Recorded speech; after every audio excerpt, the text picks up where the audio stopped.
Okay, so let's talk now a little bit about how you can take your webinars and either turn them into products or create products from them. Slightly different concepts, but I think very important for you to fully understand them. Now, you can take a webinar that you're running and turn it into a product. That is quite acceptable as something to do. So, a webinar can become a product for you if you want it to. So, it could become something that you're going to give away as a list builder. It could be something that you're going to use as a bonus to another product, or it could be a complete product itself. In fact, the webinar may end up actually being the product. So that's entirely plausible for it to happen that way. So your product could be a set of webinars. It's effectively an online training course. It's like me going to night school to learn how to juggle. I could do it on a series of webinars, for example. So huge potential here. There really is. So webinars are a great way of delivering content. If you think about it, if I want to run the seminar offline, it's terrible trouble. I've got to make sure that there's enough people in the area I'm running it for them to want to come along. I can't run a webinar in the area where I live, because I live in a village with 650 houses. There's not enough people in this village to fill a webinar on internet marketing. But I'd have to go and run it in a big city where there's plenty of people can get to it easily, and so on and so forth. So, webinars are a great way of appealing to a huge audience. Instead of me having to, hire a room, pay for all that, which is quite expensive, then obviously, advertise, get people in, and have people have to travel all the way to my seminar. I could do a webinar. People can do it from the comfort of their home at a time that's convenient for them. So webinars are very effective. If you want to build on it by adding some extra videos and books, then you can create a really great product. You really can. Combine sort of webinars and videos and books, and you have pretty much what I consider a perfect product. It really is. It's very high quality, very interesting, very useful to people. It really is. Because what you can do is you can use the videos and the books to build on the information in the webinars, and it's perfectly acceptable. Great way of doing it.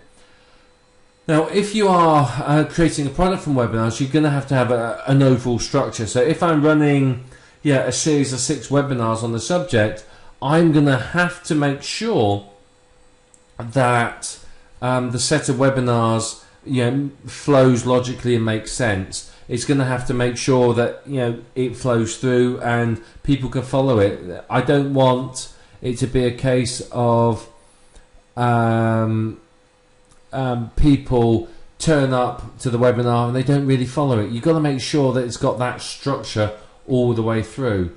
So outline the content in your webinar series. You're going to have to do this anyway, because you're going to have to sell it. So people need to know what's going to happen throughout the webinar in order for you to actually sell it to them. But you're going to have to be flexible with the whole webinar thing, because after the first week you may realise that, well, actually people didn't understand this. Or you may think, well, we had a lot of questions about this subject, so let's add this into later webinars. So you're going to have to think about that, be flexible, and adapt your structure and your webinar series according to the needs of your listeners. You may even end up adding an extra webinar in to address issues you hadn't thought of, which is fair enough. And all that would be is an unadvertised bonus or something similar to that. I would recommend that you provide recordings of the webinar, particularly if it's a training series, so that they can listen to it offline. Not everyone can turn up, and that would put people off. But if you advertise the fact that the recordings of the webinars will be available, people who say, well, I can't make that time of night or that time of day for a webinar, are more likely to buy, because they're going to realise that, well, it doesn't matter if I can't actually make the webinar, I can listen to it later. And you can even say that if you have questions and you can't attend the webinar, email you the questions and take it from there. So lots of potential. One thing you can do again, with this whole webinar product, is use books and videos to sort of build on the information and get everyone up to speed, basically. So you can have in the sort of, say, in the members area, a set of basics training information and say to everyone, this is the stuff you need to know before you start the webinar. Here's the training materials, and that way when you start the webinars, you're not going to be sitting there and having to explain to people how to upload a web page or use the browser. So having that sort of basic level of information there is going to help get people all to the same level.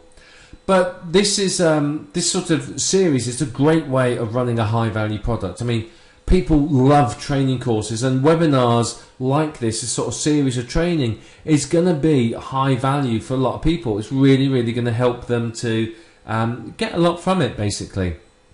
So, as I said, webinars can be products or webinars can become products. So it's entirely up to you how you're going to run it, but certainly consider it. Think about sort of the ways that you're going to use the webinar. Always get the recording of the webinar. You never ever know when you're going to come up with that sort of one gem of information that changes people's lives or makes your reputation. So always record your webinars and keep the recordings. And whether you use them as products or use them as bonuses or whatever, that is up to you entirely. But make sure you record them all. But webinars are very good products and can be very good products at the same time.